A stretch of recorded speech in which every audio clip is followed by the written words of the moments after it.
Hi, I'm Ishan. I'm Ed. And I'm Andre. And this is the Underqualified podcast where we talk about business casually. Today we talked about winning the $150 million Powerball, AI, Scarlett Johansson, and moving to Silicon Valley. Yes, a lot of things that we talked about. It's a boys only episode and Andre's back. I'm back. He's back. Thank you. I was just thinking about that, the comment that one guy left that said microphones should be limited worldwide in reply. Yeah, so some guy made, No way. Some guy made a hate comment On what? on like an Instagram post of ours. Yeah. He was like... That's a they classic should with like, limit- oh, everyone has a podcast now. Blah, blah, blah. Yeah. It's Well, okay. Yeah. I think they should. I mean, like, he's right, but also... Why don't you just Yeah, reply, it's you just- look like BBL Drizzy? Can we actually roast him? What does he look Yeah, like? what, like Yeah, can we fuck actually... the dog. Fuck him. Let's see what he looks like. But we should, like, there should be a license to buy a microphone, though, I think. Okay, his you name is Tyler McCarthy. Just say get fucked, cunt. And this is, look at him. That's what he looks like. I bet he's like really broke Yeah. and he's just like struggling as well. Internet troll. He's very like jealous of. Free posts. Can we delete yours and say, I can tell you smell? yeah, say that. So Tyler McCarthy, you're our number one up now. He has good eyebrows. He's got good eyebrows. I'll say this. I wish you were more ugly. So we can't really make fun of your appearance, but I can make fun of how much of a loser you are and how broke you are, and you're really jealous of our What if he's success. really rich? No, I can tell. Sometimes you can tell if someone's rich or not. Hey, look at that. He's not rich. Yeah. that is the pose and face of a loser. Anyway, you're back, Andre. I am back. Thank You are God, too. back. Like, That's- for a minute there, I was thinking I was going to have to message you and Yeah. tell you, hey, look, you know. Wait, were you going to leave the podcast? Like yeah, so I had we told everyone I think about the that little procedure thing, right? That I had. Yes. Do you want to quickly recap? Yeah, What sure. happened? So basically, had long COVID for about a year, I think. Took me 6 months to figure out what it was. It's basically you get a virus and then you just don't recover, and you're like have terrible fatigue and you're bedridden. And I was mostly housebound for like a year, and just spent so much time trying to figure out what the hell was wrong with me and how to fix it. And then, I found this thing called it's called an SGB. It's a nerve block. Basically, you go into this pain specialist center. They get you to take all your clothes off, you know. Oh. No, not really. You just take off your shirt and then you lie in a CT scanner, and it only takes 15, 20 minutes. It's an easy procedure, and you're sort of just lying there, and then they inject needles into your neck and put anesthetic in there. And so I had to do this twice, one on the left side of my neck and then the second one on the right. And the first time I fucking fainted afterwards because, Big needles. big needles Yeah. in your neck. You're just sort of like lying down, staring at some guy putting needles in your neck, and there's a tube hanging out. And I just didn't know what to expect. So I passed out the first time. Second time, I was fine. And then 3 days later, I come good. I'm like back to life again. I'm like 80% there. I think a couple more weeks and I'll be 100%. But it feels good to be here. you That's know? crazy. Yeah. We're very excited. for I'm you to excited, dude. Come back. Yeah. We had to do a bunch of guest episodes, and I think they went well. And did. a lot of the guests are just like our friends, but we've got some guest lineup. Ed's cooking some, and I'm potentially cooking some, and Andre will probably bring I some. will. I'll bring some. So we've got some guests coming up, but I think it's good doing a little boys episode. We haven't done this since like basically the start. So Yeah. Let's can dig we into start it. it off with like someone just won $150 million in the lottery? Oh, really? Last night. I didn't Wait, know. we were talking about this Yeah. before we started recording. Are you faking? I was, yeah. Oh, you weren't as I said, listening, I'm you half weren't- here, bro. I'm like sort of here, but I'm not all the way We there. mentioned it would be a topic, but is that kind of crazy? Someone winning? I Have think you it's the guys bought second lottery biggest. tickets? The 200 mil was like, I think earlier this year, and that was the biggest one ever because there was like a loss, and it just accumulated to 200. And then last night's was like, I think obviously the second biggest, Right. which is pretty crazy. It's a lot of money. I was Googling this yesterday. So, second biggest in Australian history, but this will be the biggest single winner in Australian history. Oh, okay. Oh, so one So person. previously, it was a Sydney nurse won 100 million. Where is she? a very Put a ring on she's it, like a very Ishan. nice person apparently. Yeah, she very her and deserving. her husband continued working. They donated a bunch of money, and Wow. And Yeah. bought 7 McLarens. And bought a bunch of African children Yeah. as well. As of this morning, no one's claimed the 150 as of yet. I checked my ticket. It's not me. Yeah. I didn't buy it. How do you buy it like on the app or do you go? I go to like the milk bar. Do you actually go somewhere? Yeah. I know whenever I'm walking like in the shopping center and there's like lines going at the fucking convenience store or whatever. That's when you know like there's a big Powerball, right? Or whatever. The prize has gotten so big. 150 million. What would you do with 150 million? Jesus Christ. I have no idea. That's in Australia. That's tax free. It goes straight into your bank account. I'm assuming. Wow. I don't know how it works, but Adelaide man claims. Oh, so he's claimed it. Since I woke up this morning, he's claimed it. Oh, 1 hour ago. He didn't sleep. He just ticket. kept checking the ticket. That is. I mean, that's. I have the same reaction. What would be your first purchases if you won this? Jet. Definitely. No, really? Yeah, I 100%. do Jet as well. Absolutely. Wait, as your first purchase? Absolutely. Because you can get it. You can get one for like 10. If I'm being dumb with the you money, get, if like, we're being some shitty stupid, plane. yeah, like if you're being stupid with the money, like sure, Jet. No, but I'm saying, what would you honestly do? What would you? You don't even need to be responsible if you have $150 No, you million don't. anyway. It's No. like you put 50 in a term deposit and spend 100. Yeah. And your grandchildren live wealthy. Yeah. You know. Oh, I was going to get like 149 of it and just like donate to some charities. Shut up. Yes. But Jet, really? I would at least think like I would like take care of people and maybe take care of myself and then Oh, absolutely. 100%. make sure. Oh, okay, so that's Yeah. what I'm talking about. I'm What's talking the about if first I was thing being you'll do? stupid with it. No, I'm saying what would you actually, Andre, do? Jeez. I think I would invest like a fair proportion of it in just in the right places, you know? Yeah. Help out a bunch of people. We close to probably me. aren't the right people to like break down. Yeah, no, we're not. Like, how you would spend that. we would do a real sensible shit, I think. And My initial thought was like take the majority of it, put it in liquid market type investments, bonds, global equities, stuff like that, and then make sure the portfolio is constructed in a way that your expected return is going to cover your expenses for the year. Yep. So like they call it usually like a defensive portfolio where it's like you're not taking much risk with if you put $100 million in the market, it's not like it's going to go to 130 million the next day and 95 the other day. It's going to stay around 100. It's not going to grow. It's not going to decline. But the cash that generates from it, so you might invest in like dividend paying companies, the cash that generates from it, which usually you should try and aim for like couple of percent, maybe 2% or something like that, maybe more, I don't know. That covers your yearly expenses. So if you've got 100 mil and you're generating It would be 2% hard cash spending- return, that's yeah. $2 million a year passive that you're not dipping into your 100 million. you can get like way better than 2%. Though. Like what? No, but I'm WAM saying like you Capital, should aren't always they, be like- very conservative. Like you just don't know because you gotta when you're talking about the rest of your life, you don't know how like the next 5 years or 10 years or 20 years. You want your average return, cash return, to be like a very conservative figure, Right. Because some years it might be text riding away, then you get fucking it's 20%. You made 20 million on your 100, and in other years it's down fucking 30% because the I market. don't know. I guess you'd have to buy houses. I'd buy houses for everyone in my family. Probably not going out as far as uncles or aunties, I feel. Yeah, like extended family. Yeah, fuck Extended them. family, maybe. Definitely close family. And then, it's like friends, it would be a tricky thing because you wouldn't want to buy your friends' houses, but it would be, I don't know, you do something to, whatever it is, maybe, like same value, you like have an office and people can just come or like you have like a vacation house, they can just stay out and like all that kind of stuff. Yeah. But what if you won and it didn't get announced on the news who you were? Yeah. Like, would you tell anyone?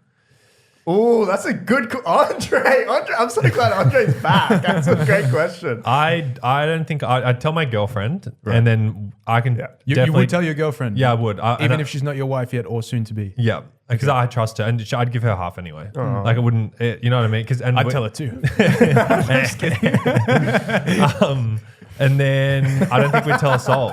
I would just pretend like it'd be like slowly over 10 years. We were talking about this last night, but slowly over 10 years, I'd like pretend to like sell companies and have really successful investments you would and stuff. lie to And everybody it's like, else. wow, Ed made $75 million over 10 years. Like he's this amazing investor. So you're It's like, I basically- won the lottery 10 years ago. Yeah, you're like Dan Bilzerian, except he played poker. Yeah. Yeah. So Yeah. he inherited that 150 million. Yeah. Yeah. Gotcha. From No, his that's what I dad's mean. Like he stole. claimed to win it from poker, Oh, but right. you know, Yeah.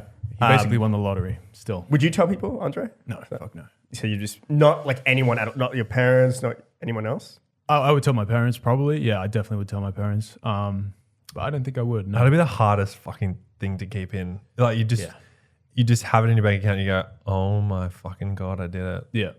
Yeah, I remember like when I went public with like my investment went well. I had so many people reach out, like so many like old friends, relatives, everybody reached out because it's like now Yeah. like, and if they weren't asking for money directly, they were asking like indirectly. So do like, they help me. know? Like I think so. This is a piece of wisdom from my stepdad because he worked for Richard Pratt for a very long time, and one of the things Richard Pratt said was that with relationships you have to keep them organic so that when you need a favor, it doesn't seem like you're that guy coming out of the blue asking for help when you know when you might not have been there for people, blah blah blah. Same thing of like you post that. Do those people know that they are so transparent to you? Yeah, and my issue is that I was like, yeah, sure, here's $5,000, here's $10,000, here's 40 grand. So like my issue was like I don't want to like say like nice, but like I was like, you know what, I've got Generous. Yeah, I was just like, to me, I was like, I don't really need all this money. Like, what am I going to do with it? I'm not really. I'm for the most part, I was spending a lot of it just like making life better. And like I would see, people on the street or service people, and then I would tip like that was probably the most because there's people not asking for it. Yep. That's probably where I'd be the most generous. Yes. Like someone on the street, here's $500, and I wouldn't do it. Like I hate people that will like that do that and then stand there expecting a reaction. I'm just like, I'll just give it and then just like go. Like I don't want to talk to you. Yeah. Just go. Hopefully that helps you. Because I think it's $30 a night, at least in Melbourne. Obviously, there's different price in different cities, but $30 a night for like a room with a bed with like clean sheets and a shower. So that's like, if you give a homeless person $30, that means that they are tonight not going to be sleeping on the street. Right. Yeah. So same vibe. Like you give them 300, that's 10 nights, and that's like you can make a serious impact with not a lot of. You don't have to give millions of dollars. No. $300 is pretty good. I also think generally when you're younger and you've got like some funds to play with, like you might seem generous, but it's also like you don't really have that much expenses, or like you don't have to take care of people. So it's not really like there is a generous bone in your body, I guess, doing it in the first place, but it's not like you don't profit or something by doing it. No. And we know a bunch of people. I think like Noah's like a really generous person who's in a really fortunate position, who does a bunch of stuff I was just talking about. So I just think like when you're younger, it's a lot easier to do that. But going off topic, we kind of went off topic there. 150. It's a lot. Invest enough to cover your life expenses, and then have some money to just like live life and do dumb shit. I think that's what I would, like that's the kind of sad and good part about life is you don't really need, obviously there's a certain amount of money you need to have a roof over your head and, clothes, all that stuff that makes you feel happy and warm and food and everything like that. But then at a certain point, like if I won $150 million tomorrow, I would be able to travel more. I would probably have more expensive, food in the house, or live in a bigger house and more bedrooms. It's like it wouldn't really. You would change always that much. fly first class. You would always you just make your life more convenient. That'd be Like, cool. have a little smirk there. That'd be cool. Well, you said first class, and I'm thinking private. So Oh, okay. Sorry. Yes. No, but at 150, I don't know if I would actually fly private. Or no, not. as I think said, I would not actually do that. That's if you're being a dumbass with it. Like you're being stupid with the money. But when should you fly private all the time? I think it's maybe really like, never. Like unless you're Mr. Beast or like someone who gets hounded at airports if it's a security risk. I think it's No, I think like definitely when you're like in the couple $100 million and you can afford to like the I think if you chartering travel cost. a lot, but Yeah. I don't think it's some Yeah, I think there's an idea that it's kind of like almost like a bulk discount or something if you buy, and it's like cheaper, but you still pay. I think it's like $30,000 per person per flight Yeah. on the PJ that you own. And like usually, if you're the person, if you can afford it, you're the person paying for it, right? So Yeah. it's like you don't really. Each leg is maybe $250,000 or whatever the fuck if you're doing like an international flight. So it probably does make sense. Like it is like a billionaires thing. Like if you're in a billion, sure. Do we do we think we'll get to billionaire status? Because I certainly don't want to. I don't think I will. Why do you say you don't want to? Because it just sounds like a big pain in the ass. Oh Yeah. my god! No, what, are you being serious right now? Absolutely. Wait, okay. Why is it a pain in the Billions. ass? Well, for some of the reasons that we were talking about before, which is when I asked the question, would you tell anyone if you won the lottery? Like, Yeah. just getting hounded. And that's by, just 100 mil. Imagine knowing, Andre Yeah. sold his company for $1 billion. It would cost me my piece, definitely. I think. Yeah. Yeah, okay. That's me. I get That's that. just me, though. But that's not stopping you from. It's not like you're actively thinking, "Oh no, I'm gonna make this decision so I don't become a billionaire." Yeah. That's what it sounded like. No, Right. I get what you mean. You're like, I don't want that. there's some, It's not like your goal. Yeah. Like to you'll be a take your billionaire. foot off the pedal before you get there. Yeah, 100%. Right. What about you? No, same thing. No, and I don't think I will because I'm not in. We'll see how we go, but I'm not in tech startups right now. So, and I think that's the only way you can. More specifically, AI. Yeah, like if you were doing. you can make I think you can make $1 billion in almost anything. The richest person in the world, as of recording right now, is a guy that does textiles, or like not textiles, but started off textiles, does fashion. right. LVMH, Bernard Arnault. Yeah. And that's clothing. That's real life shit. Yeah. not I don't tech. think I'm going to build LVMH. Yeah, but maybe yeah. you do like a little like a alcohol conglomerate. That's Yeah, we'll see. It feels Create a brand like conglomerate. I don't know, creators and stuff. It's just like there's lots of hands reaching out for soup or whatever you call it. So lots of, Do they say that? I don't think that do. But yeah, like lots of fingers in the pie, and it means equity splits, blah blah blah, will get broken down, and it's like $1 billion would have to. Yeah, every it is single pretty person in the hard, yeah. world would have to be drinking grog for me to make $1 billion. But the next thing, you never know. You never know. You can yeah. start Your next something. like But I think tech and infinitely scalable, and specifically iGaming or Mr. Beast. or I don't know, social media. Even that's kind of dead now. I actually think casinos are in my head the only way to get to $1 billion now. Evil laugh. Well, what you're right about, I think that is the compounding. Like, you might not make it in this thing, Yeah. but then your winnings from this venture, which for you is grog, you don't know what you're going to roll that into to the next thing, and that payout will be infinitely more because now you've got a lot more bankroll. You probably own more of the next thing you're doing, and I don't know. I used to crave being a billionaire. Like that's all I used to think about. Like literally every single second. It's definitely been more toned down the last few years. I do still think like I see like a legitimate pathway to get there in my 30s. Like there is some pathway to get there with. All right, Animoca does well, Shuffle does well. I roll those into like this next thing, Venture thing. And I think there's probably when you don't have a lot of money, you need to create, and you want to create a lot of it, right? So you want to make your first million or 10 million, 100 million. You need to take like very uncorrelated bets that are like to capture the alpha and the opportunity that you're doing. And that's the only way to go from almost nothing to 1 million, 10 million, 100 million, whatever. But once you get to like 50 to 100 million, you're only a 20 or 10x away from $1 billion.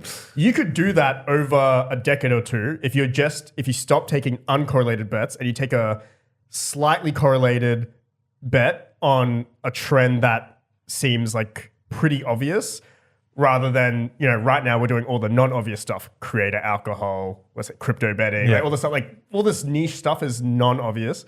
Whereas I would take that 50 to 100 and I'm like, all right, if I think that, let's just take, for example, AI or like maybe specifically the application layer, the thing that comes after ChatGPT, if I plow in 25, 50 into that, and that becomes the next Uber or whatever, because Uber was like the application layer on top of the iPhone.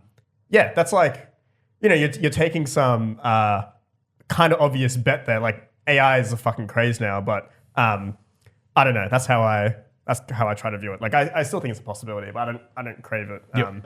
But yeah, I just wouldn't even.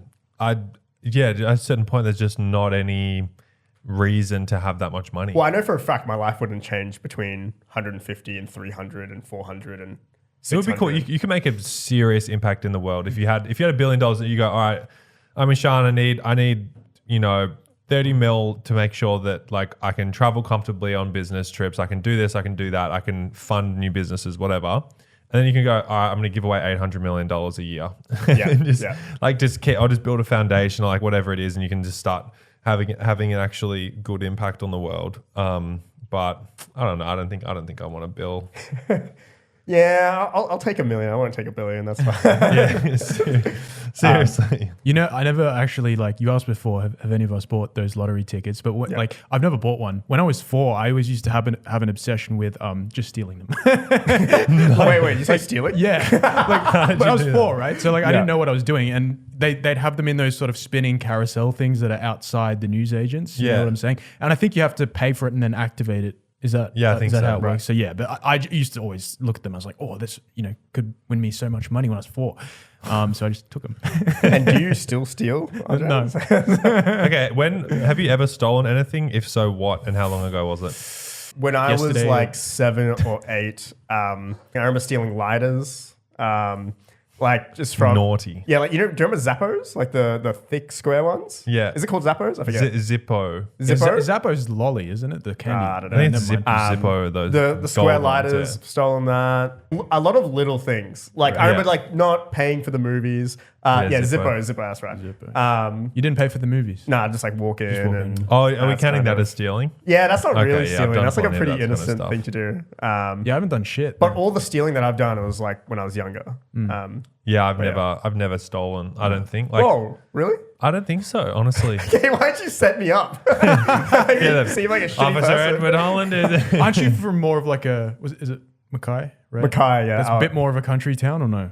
Oh, yes, definitely. So I feel yeah, like yeah. that just happens there. It's not Melbourne. You're bored. Yeah. / Nam. Yeah, no. It's definitely Mackay is. That's probably what's expected. Yeah, I think over so. there. That's fair. Have you stolen anything, Andre? No.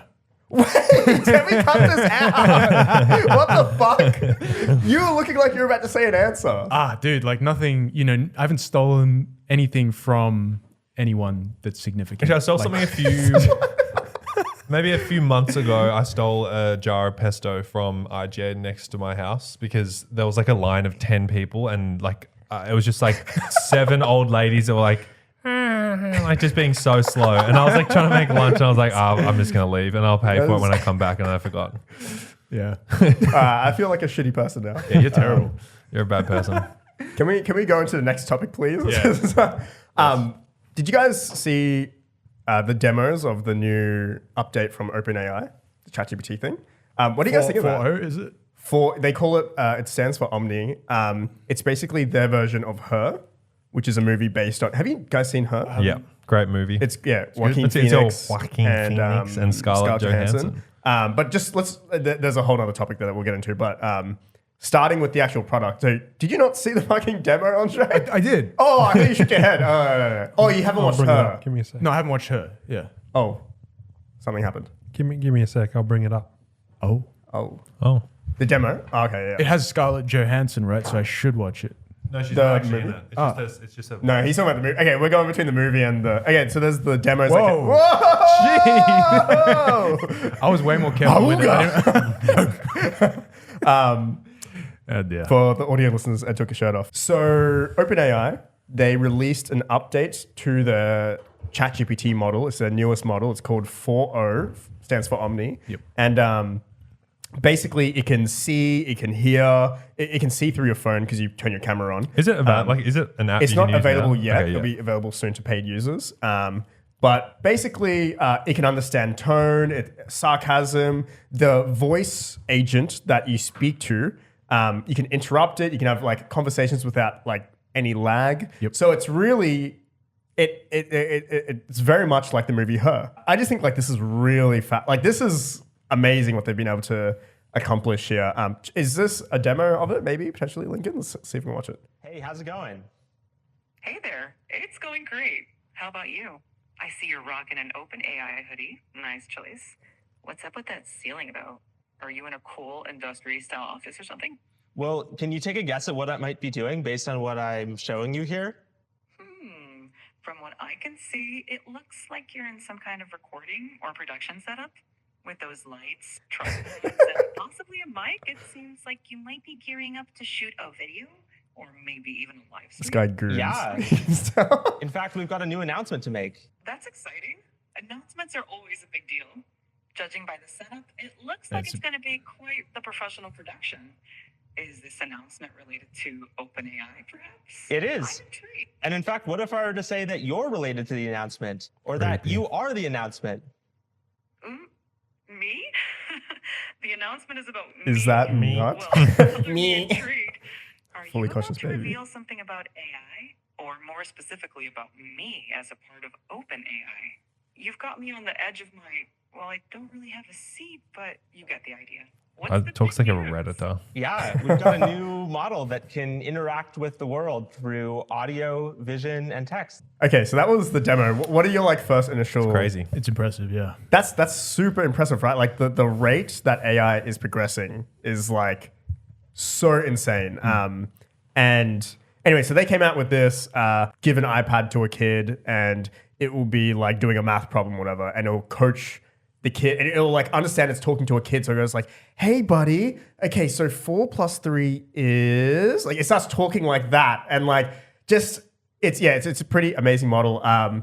When you guys think about, when you guys see that, what's like your first reaction to like, what will this like either kill or what opportunity does this bring or anything like that you guys brings to I'll mind? be honest, the first one that comes to my mind, and I don't think this has, obviously doesn't have any real like impact on society or any benefit, right? I feel like you might know where I'm going to go with this, but I'm pretty sure like if people create, and they're probably already doing this, like they take an OnlyFans model and like create a model of their voice and then make it like interactive and then charge people like $10 a month. But then would the people buying it, would they know it's an AI? Yeah, of course. Yeah, I'm Well, sure. then why would you buy it?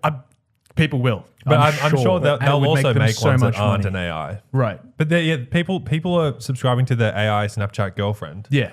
Right. Like that's Okay. just text. Yeah. That's Yeah, like wow. a terrible, Okay. like not a I mean, productive that's- example, but yeah. I'm sure that, People will do that. 100%. One of the like, an implication that I think comes from this is a lot of people looked at this and were like, oh, this is going to replace girlfriends. Like so many incels and so many guys are just going to be speaking to this fucking robot all day. I actually think the opposite. I think this might replace boyfriends.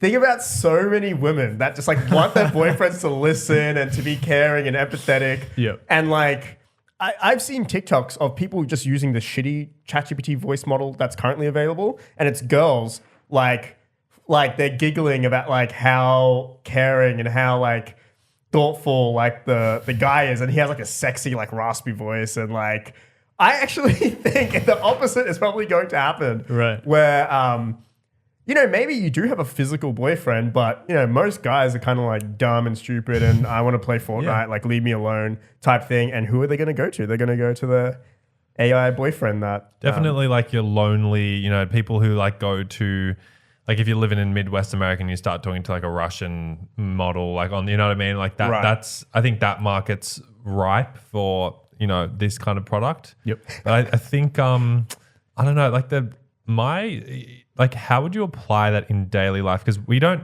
like I never talk to my phone. I don't use Siri unless I'm maybe driving, but like, do you not use Siri because it's shit?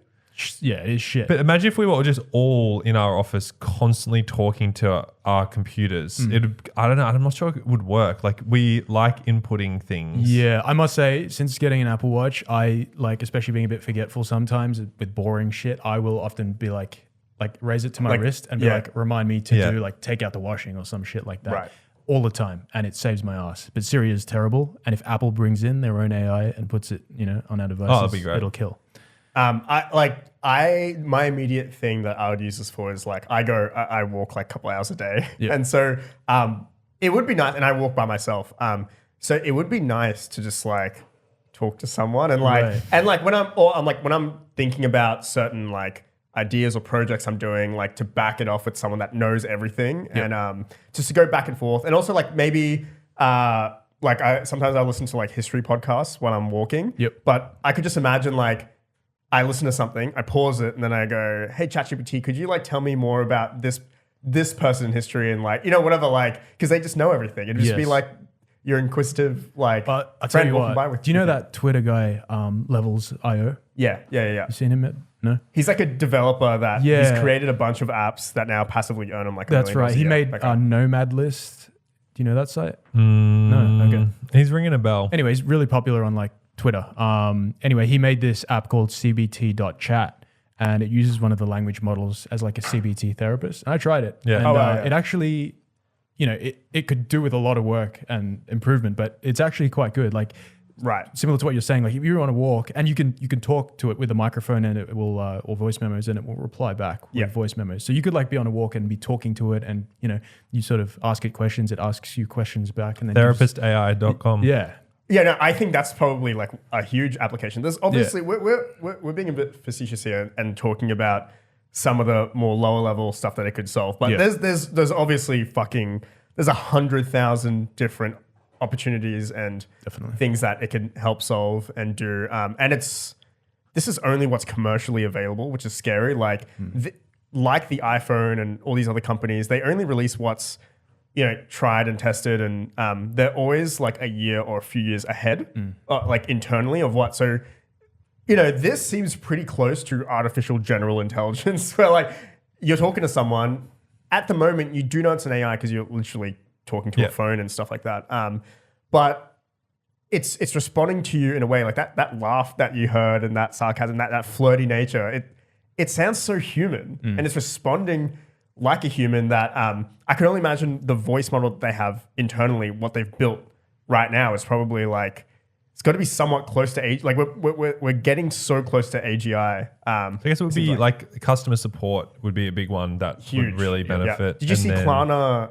They made an announcement where they're like, we worked with OpenAI and we've implemented some software with ChatGPT, and we are now saving $40 million a year because we slashed 700 employees and replaced it with this. Wow. And it's more, I think it was like a couple of percent more accurate than the actual humans in resolving, and it resolved tickets even That's faster. scary. That is really scary. So chat support's like such an obvious one where like, And then I think development as well, like software development could, because it's already at a point where you can describe what kind of website you want to make, and it can give you a guide on how to do it. And it's a little bit of human input, but like if you wanted to build a simple stats app, it would tell you exactly end to end how to do that. So it knows.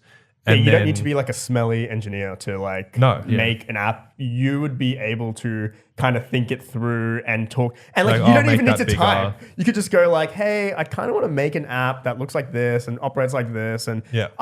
you could even say like, I'm a bit stupid. I don't really know the technicals and how you do this. Can you just do it for me? And like, I might design a logo or something like that. Yeah. Or like you could honestly get it to design. Like it's getting to a point where everybody, if you have an idea that you want to create digitally, you could probably get an AI agent like a ChatGPT. No more smelly to do it. engineers. No more smelly engineers. How's OpenAI going to monetize? So right now, subscription model, but I think that they will try and do different things to because subscription model is like probably the worst model that you can do. Because like if they're doing that deal with Klarna, it's like how do they price that? Is it Yeah. almost like a consultancy? I'm not too sure. On the flip side, to make their models better, they actually need to pay other companies to get their data because they train on data. And so recently they signed a deal with Reddit. They're paying Reddit $60 million a year in licensing fees to just train on all that human data, because Reddit is every single day humans are giving their opinion. Yeah. Literally How we speak. Yeah, how we speak, how we think through problems. So yeah, there you go. OpenAI strikes Reddit deal to train on its AI. Wow. And so on the flip side of that, there's going to be new business models for companies that have a lot of data. And like before, Reddit was pretty notoriously like really shit at monetizing. Yeah. And now like, this is not financial advice since I know they're public now and you can buy their stock.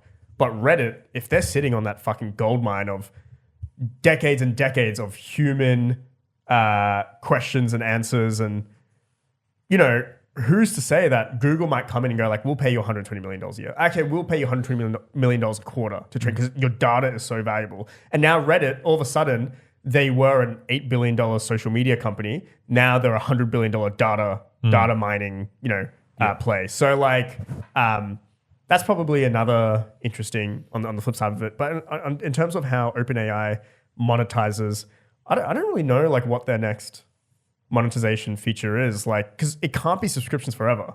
Do we know how much, is it public, how many like users, paid users they have roughly? I don't know how many paid users, but I know it makes $2 billion a year. Okay. It was the fastest company in the world, in history, to get to 100 million users. Do you guys pay for it? Yeah. I don't. Oh, you don't pay for it? I pay for it for like a month or here and there, and then I cancel it. No, I pay for it. It's one of the most like useful features that useful good, products I've ever used. Yeah. How do you think it's going to affect Google? Massively. Because I now search with OpenAI. Like if I'm like, if it's like we've had a spam and deliverability issue with our email campaigns at Grog, and it's like I just type that into ChatGPT, and it tells me how to, because you can go on Google and then you can like have to search through the links and then have to You just want go the in answer. and- You just want the answer. You and it don't gives it want to you. to. Yeah. Speaking of that, have you tried Perplexity? Perplexity is great. Really Yeah. good. I have the app on my phone. It's basically replaced Google. Like whenever I want the answer to something. Whoa. It's Perplexity sick. is like in some ways, a better version of ChatGPT. Their whole slogan is "Search like a billionaire" because they've now had, and I love that slogan because they've had a few billionaires now that have publicly said like, "Oh, I don't Google it. I use Perplexity." Yep. So that's why they're all like, good. I'm "Search gonna like a put it on billionaire" my because Timu Wants to be a billionaire, this Timu's guy. whole byline is shop like a billionaire. Really? that's what Timu's known for. billionaire So they might shop around searched they sort of took the guy, I think it's Arand who runs Perplexity. Very Yes. smart. Yeah. I think that after a while you're gonna have all these different options: Perplexity, OpenAI, Google, blah blah. I think Google is in a very tricky situation because it seems like they are very behind on AI. They're very behind on like this new type of new way to search. And so, That'd be crazy because I guess if you're living in the early 2000s, you'd be looking at what's it called, Netscape, Yahoo, Hotmail, like all these things would have seemed permanent and like forever companies. And Google has seemed like that for us, and Apple. And we might see that really change over the next 20 years. Like OpenAI might become what Google is to us now. Yeah, I think they have a good shot of being like top 5 most valuable companies in the world. I think they're valued at 100 billion right now. So they'll need to get to that trillion mark. There's going to be like a chat model war, and it'll be between OpenAI, Perplexities, and stuff like that. And I think at this point, it's the very obvious answer is OpenAI is going to win.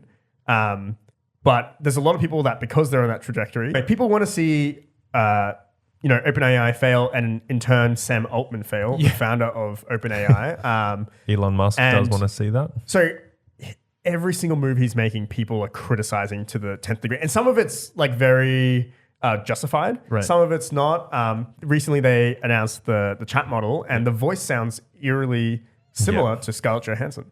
And Scarlett Johansson came out with a statement the other day saying, Sam Altman actually approached me last year and said if I want to be the voice for ChatGPT, and he thought that using Scarlett Johansson's voice would make the technology approachable and bridge the gap between creators and like artists and actors with technology. She thought about it. She said no, and then Sam went ahead with hiring another voice actor that sounded similar. And basically she was like, once they released that announcement of the product, my friends, my family, my agents, all these people in Hollywood were like, is that you? Or like, what's going on? Like, and she went to Sam and like, you need to take this down. And they did. But there is this case here where should they have complied in the first place? Like, this is not your voice. We can keep it if we want. Or did they make the right decision with like taking it down? Is it like using a lookalike? Yeah, like there's like this. There's a lot of like moral ambiguity of like, do you own your voice? and like, or like, do you have the rights to your likeness and audio form? Like, remember this other person that was hired to do ChatGPT's voice after Scarlett Johansson said no. Like That's her voice. Yeah, It's it's not- her it's not voice. It's not Scarlett AI-generated Johansson's ripoff, voice. yeah. It's her voice. But they definitely like casted people to Similar. They probably wanted that Yeah. vibe. Yeah. I tweeted this out the other day. I was like, there's definitely, if the lawsuit went forward and it went into discovery, you would see emails that they dig up of OpenAI executives emailing casting directors like horny motherfuckers, like, give me the one that sounds exactly like Scarlett Johansson. But to be honest, they can do whatever they want. It's like using models. It's like Yeah. we want someone that looks like this celebrity, and we're going to get as close to that as possible. yeah. I don't see anything. I think wrong it'd with be a that. problem if they trained the voice model off Scarlett Johansson's voice from movies Agree. and Yeah. shit like that. Yeah. But if it's someone else's voice, Because then there's layers there, because the movie itself has some IP. Yeah. And then like Scarlett Johansson is an actor and her likeness, and Yeah. that has all, that has some form of. You have maybe- to pay her to do a voiceover if you want a voiceover exactly. from her. But didn't Sam Altman tweet out her? Yeah. What was with that?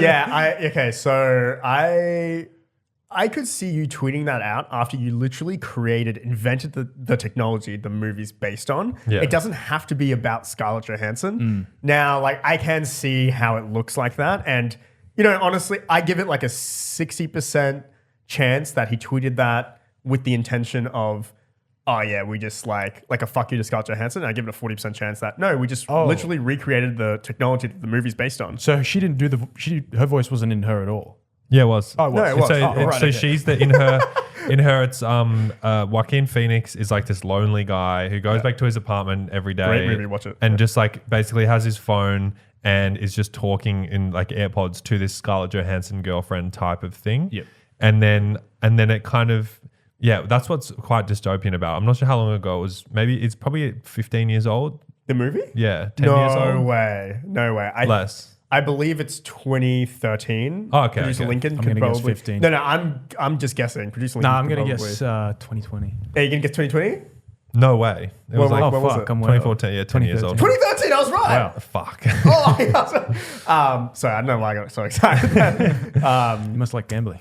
But it's quite crazy that technology's here now. Like you watch that movie and go, oh, that's so sad. Like this lonely guy can just talk to this AI, and then This will be in the hands of millions of people in the next few weeks. Yeah.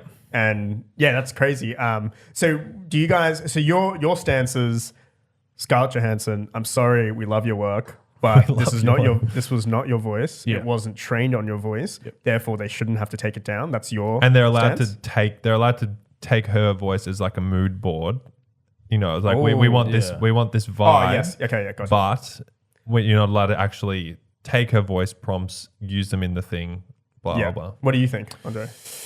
Yeah, I would agree with that. But I was just thinking, like, what if, I don't really know I don't watch Scarlett Johansson's stuff a lot. she's great. She is great, but I don't watch it a lot. But like, if I think about someone else's voice who's really distinct that I do know of, Matthew McConaughey, Yeah. that's really distinct. Or his Morgan voice. Freeman. Right. Yeah. So Yeah. what about that case? That's like a I think real... I think it's the same.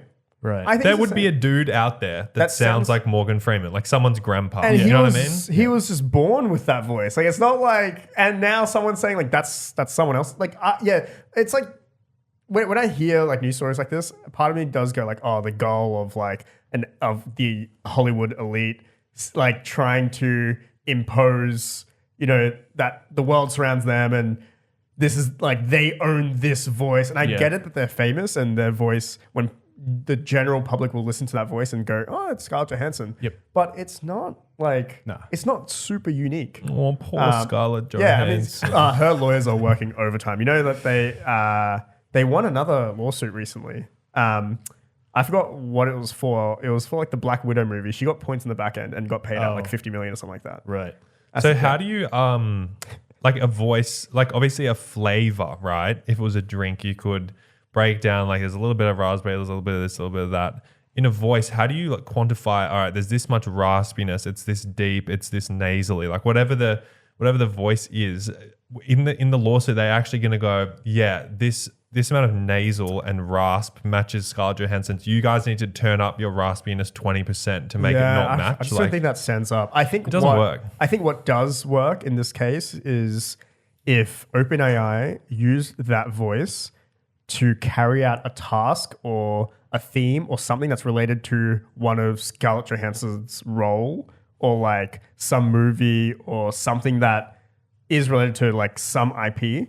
Because right now they're using that voice to just say like you saw that demo, it's like, haha, you're in a studio recording, like good luck for your interview. Yeah. That task of doing that shouldn't remind you of Scarlett Johansson in any way. Obviously the voice kind of does. I don't know. This is like a whole nother topic. I'm probably in the middle where I can see there's going to be like this huge war between artists and AI. Yep. Because, you know, they do have like, they are right in that they have rights as I've created this certain type of art and I want to own it and I want to be compensated for it. And I don't want, you know, AI to just take it from me and generate derivative works of what I've. So I totally get that. That's why I'm on the fence here. But on OpenAI side, they're a private company. If they're not training on your data, if they're not training on your art, if they're not, you know, if they're just creating things similar to it, it's just legally. I just don't see how you could. It might not be in good faith, but I just don't know what kind of case you would have. Yeah.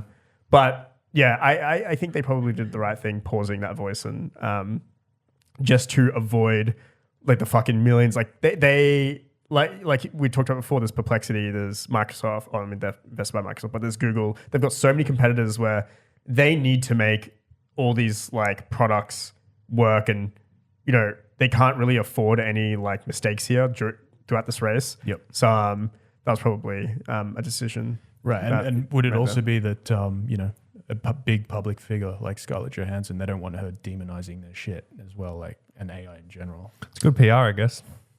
Yeah, you got people to know about the new voice model. So, If OpenAI had ripped off Andre's voice, he'd have snowball's chance of getting him to pull it. Yeah, 100%. So does she get special treatment because she's an actor? What about, have you seen this story about Darucci Furniture? no. Lincoln, can you pull up Darucci Furniture? I only ever see the ads for it when at the I'm airport, at Melbourne right? Airport. And so that's it. they're actually, what vibe does it, we'll pop it up on screen for anyone watching on YouTube, but it's this billboard of this kind of like strict looking Italian old man. Like right? Jordan Peterson is what's in my mind. I think older. I think older. Like, it kind of looks like Picasso or something. Lincoln, what the hell is taking? No. You told me to Lincoln, Google hurry up. Darucci, and then you started talking about a billboard. All right. Yeah, so do Darucci Furniture. It'll come up. do you It want was a the case billboard study. or do you want the We furniture? want billboard. Tell Billboard. me. So you want me to Google billboard? Yep. Yeah. Okay, so it's that billboard, right? Okay. Yeah. It's a, you know, serious looking, potentially Italian, not really sure. Yeah. Anyway, it's actually a Chinese. They've just added, so like the Chinese characters after Darucci, they weren't on back in the day. Yeah. But this billboard just was everywhere, right? Yeah. All airports everywhere. And you think this is an Italian local, you know, furniture store. They got a guy in China. They paid this guy like $250 to come in and do a photo shoot. Didn't tell him what it was for, nothing. And then they made him dress up like that. And he got nothing, and it's on billboards everywhere. And Darucci's like a successful furniture company. Yeah, So he wow. is not related to the company whatsoever. Right, but he yeah. looks like the Darucci guy. You know what I mean? Yeah, I got you. It's crazy. That's just marketing. If the Yeah. agreement that guy signed was you're signing away rights to use for us to use your photo on print media and offline media, blah blah blah.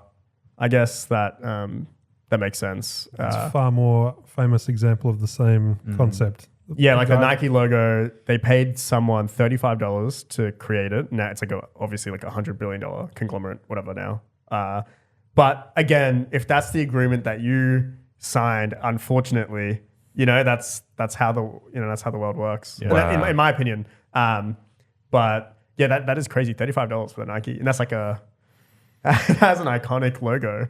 Out of good faith though, like if I was, and I think Nike did do this. I could be wrong. I don't know how fucked up they are, but out of good faith, I would, if if I went on to make $100 billion and I'm like, oh, I paid you $35 for my logo and my company's worth $100 billion. You're like, I can't even have that. It's a bad Here's a couple $1 million, like out of Yeah. good faith. Like, Did she? It I don't was a know. woman, right? That did Yeah, it? Yeah. yes, Did she yeah. seriously not get anything else? It was just $35. well, I'm assuming that Nike did compensate her. She earned $2 per hour. Wow. That's good. That is, It Come on, sounds where- like she probably worked for a company that was contracted to Nike right. by the sound of that. But That I agree with sucks. Ishan. If you're paid to do a job, you do the job.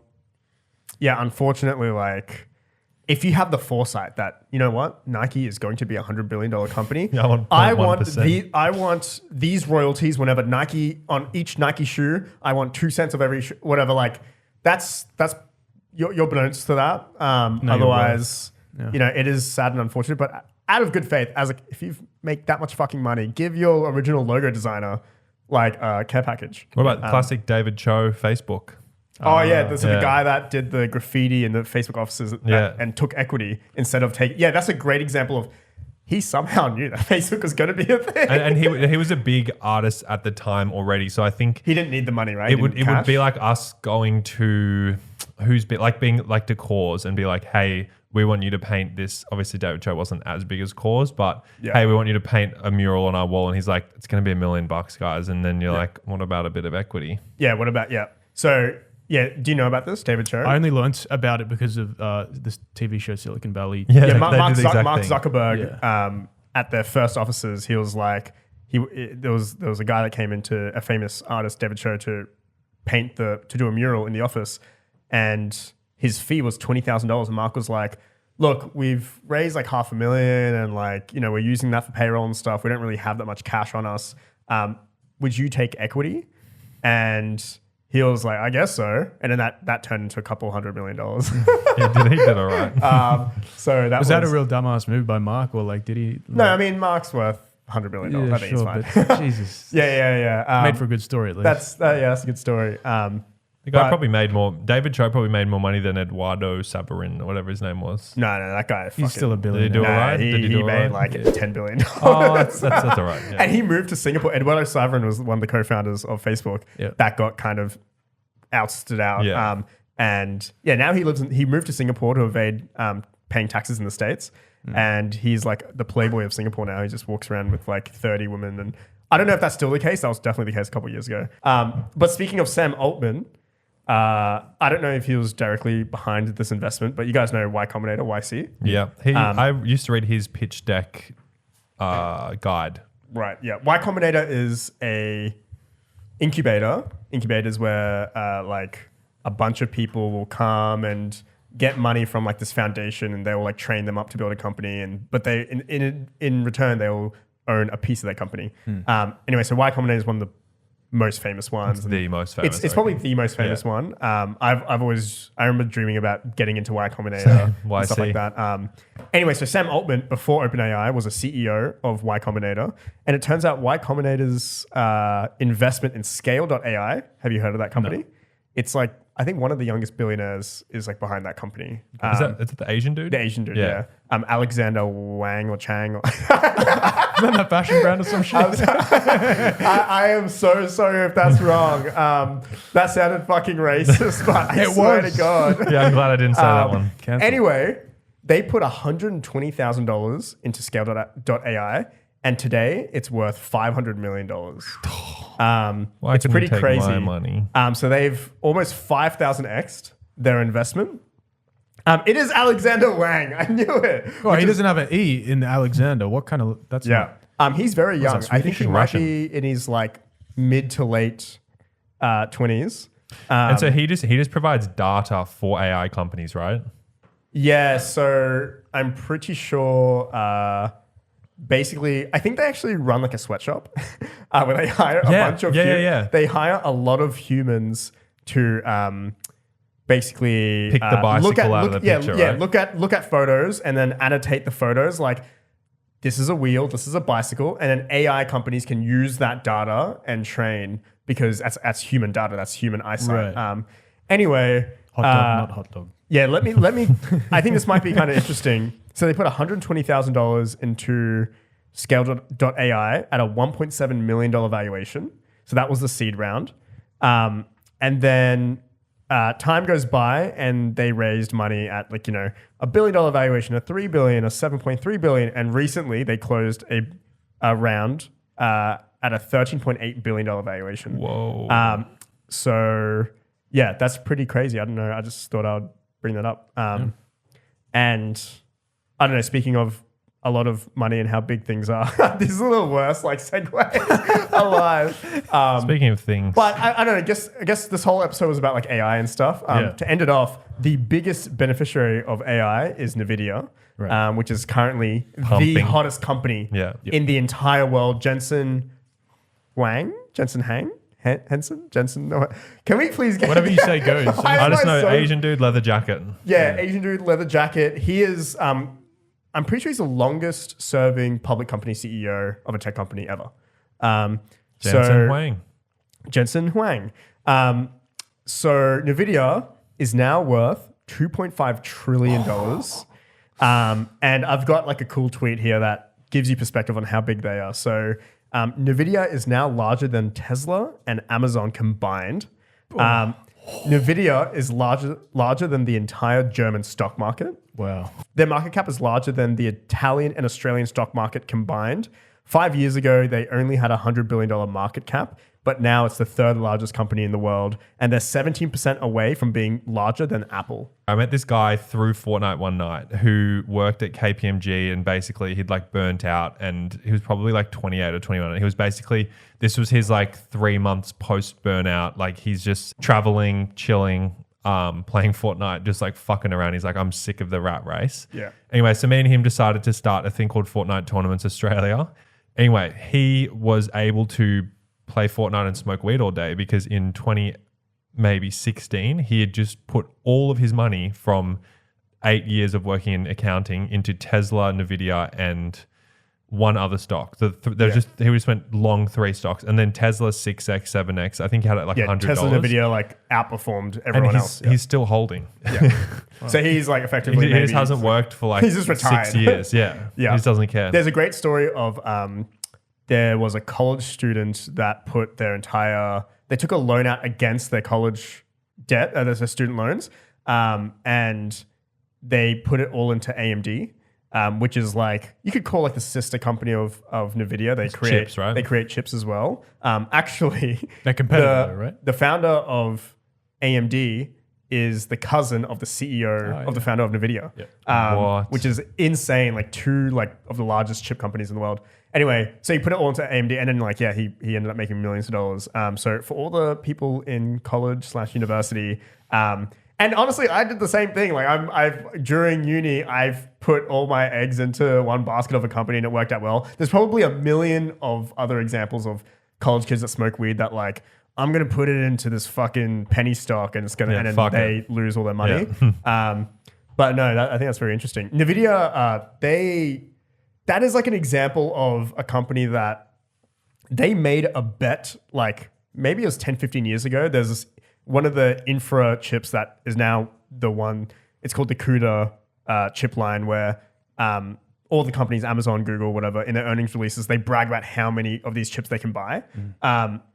They started that 10, 15 years ago and it just wasn't working. And no one was buying the chips because AI wasn't to a point yet where people were building, the capital wasn't there. But they just kept like, Jensen, he was like, in an interview, he was like, look, it was costing us money and our business was dwindling, but I believe that this was the future, and it took us 10 years to get to a point where this one chip line would actually start making money. And then now I think in the past quarter, I don't know if I have the numbers right, but I think they made $22 billion in the past quarter alone. Well done, Jensen. And it's all because of that, I believe, that chip line. So yeah. Congratulations. What's this tweet producer Lincoln's got a tweet out saying, apparently NVIDIA is having a problem where all their engineers are retiring because their stock options are worth $10 to $20 million now. I would assume there's so many rich people at NVIDIA. now. And that motivation, like that would have just been grinding and grinding and grinding. Oh, They're the like, hardest working group fuck of it. people. They're doing deep tech when they're building real so shit. hard. And they were doing it for NVIDIA was a $1 billion company for the past 10, 15 years, but didn't have this type of success where And now even like someone who got 0.0001% as like a little option thing has $10 million. Yeah, you could have been like the 3,000th engineer at NVIDIA, and now you're a multi-millionaire because of your stock options, which is very rare. Usually you have to be a very early employee to be rich of a company success. But Sam and Sean at My First Million talk. They have this they do this annual thing where they're like, here's 10 companies that I think if you guys join right now, you will be like the companies that are not so early that they're in that early stage startup space where they could fail like very easily, but they're also not too late where you join as the 30th employee and you won't make salary. money. You just take a salary. So I think that's actually a great way for people to, if you want to get rich the easy way, and when I say easy, it's relatively easy. You don't have to take as much risk and you don't have to be so smart about, what category to go and build into. And so you can just pick an already winning company that's in like this inflection point of they've done well, but they're about to sort of go on a rocket ship ride. You could just join that and be like the 50th employee and end up, retiring early without taking a lot of risk. And you get, along the way, you get paid a fucking fat salary as well. And a lot of people, like I guess you can invest, if you don't have tons of capital to invest in companies, you can invest your time by working somewhere. And a lot of people did this in crypto. Like I know countless people who were early employees at exchanges or kind of new gambling companies or whatever it is, who made tons of money just from being early. Yeah. And they were like, all right, I am going to invest my time and my, I could work a year at KPMG or do this, but instead I'm going to take this risk, work at this, I'll be 10th employee at this place. And you end up with stock options. You do really, really well. So that's, I don't know. I wonder what industry would you, if you're back to zero, you just come out of uni, what industry would you go into? I would, I would avoid like the super, super hot industries. So I think deep tech, like a company like NVIDIA now, like if you get it now, you're not going to become wealthy and rich. No. Even like an OpenAI, probably not. I would go one step ahead there. Like I think the obvious answer is like something in AI. Yeah. But what I would do is like, what type of applications could be built on top of the models like OpenAI or Perplexity, whatever? And because those are the next, 10, 50, $100 billion companies that are going to come. It's like we're back when the iPhone just released the App Store, and now you've got Uber, Grubhub, all these like application layer. I would try and find those type of companies and then try and be employee, for the ones that start working, be employee 20 to 100 or 200. And you will probably within 5-10 years make $10 million. And you don't have to be an engineer. You could be like the first dozen BD guys, or you could be a graphic artist or designer or something like that. And you will get enough upside where you won't make $1 billion, you won't make 100 million, you might not make 30 million, but you might make 7.5 million over the course of 5 years, and that's pretty a good. great, that's pretty good. Great way. And along the way, you're making 100 to 300K in total comp per year. So it's not a lot of risk that you're taking. And do you have to be in Silicon Valley? Okay. Can we make this the last topic? Because that's actually that was a really good thing to ask. I was in San Francisco for a while. I guess I've lived in a couple cities in Australia. I don't know have you guys lived outside of Australia? No, have you guys I'm been about outside to of though. Yeah, you're about to go to LA. New York. Oh, is it New York? Yeah, oh, wow. New York. I thought you were doing. Oh, really? Fuck New LA. York. What the hell? Yeah. But my question, the topic I wanted to bring up is as a young person, you're like, okay, I want to make my mark in the world, or I want to meet other cool people, and there is this decision of, should I move to like some epicenter of some industry in the world? So LA is entertainment, music, fashion, like that's the epicenter of clout, and then Silicon Valley is all about like tech and becoming a billionaire, and New York is like power, ambition, blah, blah, blah. So have you guys ever thought about, should I move to one of these, or like eventually do I want to move to one of these cities to have that type of, to meet those people and have that type of impact? Because it does make a huge, my little time in San Francisco did wire me into like thinking, wow, before I was living in Queensland. I live in Melbourne now, but I was living in Brisbane. But just generally, Australian people are kind of chill. There's not a lot of ambition. It's like you do your job and you drink on weekends, and the ambition isn't entirely there. There is some people, but in San Francisco, every person I bumped into, they're like, I'm building this company, I'm doing this, I'm changing the world. I remember bumping into a random guy, and he looked like the biggest fucking dweeb. And I was asking like what he does. He's like, I just sold my company to Ford. And I'm like, oh, wait, Ford bought your company? He's like, yeah. I was like, what is it? He's like, we were like building AI models for like vehicles and stuff. I'm like, oh wow, what was the exit? He was like, it was like 120 million. And he like was the same age as me. Every single person I just bumped into was infinitely more successful than me, infinitely more ambitious. They're on that billionaire arc. Whereas, yeah, it was just always, you'd go to a cafe, and I remember sitting down, and on my same table was like the Brex founders. They were the youngest billionaires at the time in America. Yep. And like, I'm like, there's no other, like, you wouldn't get this in Australia. Yes. That sort of concentration of ambition, wealth, all that sort of stuff. So yeah, I think it probably is a good idea to move somewhere like that if your environment currently lacks that. Because the only reason why I think I haven't really done it, I haven't moved somewhere else again, is because I think I found that sort of hub here in Melbourne with the Shuffle, like everyone at Shuffle, young, ambitious, hungry, blah, blah, blah. But yeah, what do you guys think about that? I definitely agree. I personally just like forget about all the benefits of being in some of the places you listed. I just hate America. It would be a complete trade-off for, all the benefits of business, network, and that sort of thing. Yeah. And I'd be giving up, my idea of a great lifestyle and health and feeling safe. That's just me personally. Like, I'd take a bit more of a balanced approach. I think I wouldn't go. I don't think I'd go for a long time. Nah. I've done 3 months there in LA, and I enjoyed my time, but it was a very jaded experience. It was crazy. Funded by someone else, and I think I would love to move to like bye, thank you, see ya, next like 5-10 years or something like that. Just to be like, I do want to be like in the center of it all. Whereas like, you are kind of outside of it, being in Australia or some other country that doesn't have those sort of hubs. I guess there's real trade-offs, isn't there? Because you could sometimes being around people that want to talk about work and ambition and making billions of dollars, like especially if you're in San Francisco. I saw it in LA as well, of like just everyone is some kind of producer or rapper or like anything all the time. It's just everyone you meet is something to do with the industry. And at a certain point, you're like, I don't fucking care. Like I want to meet someone. I want to meet someone that does something really different and is enjoying their life. Like here, we got lots of tradies, which is an interesting lifestyle. Lots of like people doing kind of research. Lots of people staying at uni really late because they're not as fussed about making tons of money, and they want to actually get a degree in something they're super interested in like JDs for law, PhDs, blah, blah, blah.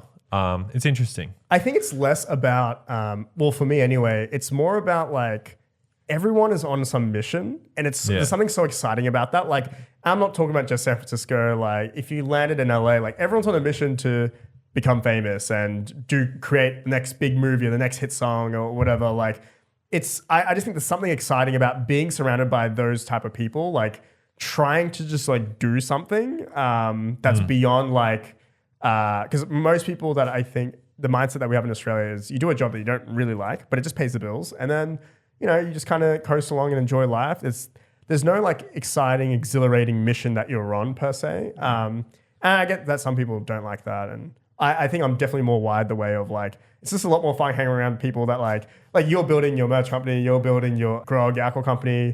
Like, it's just like, I don't know, there's something a bit more fun and exciting about that, about being in that environment. I agree. It makes it more normal as well. Yeah. Which is good. Then the average needs to be, then like, you're the average of the 5 people you hang around with. Good boys. I've got a meeting now.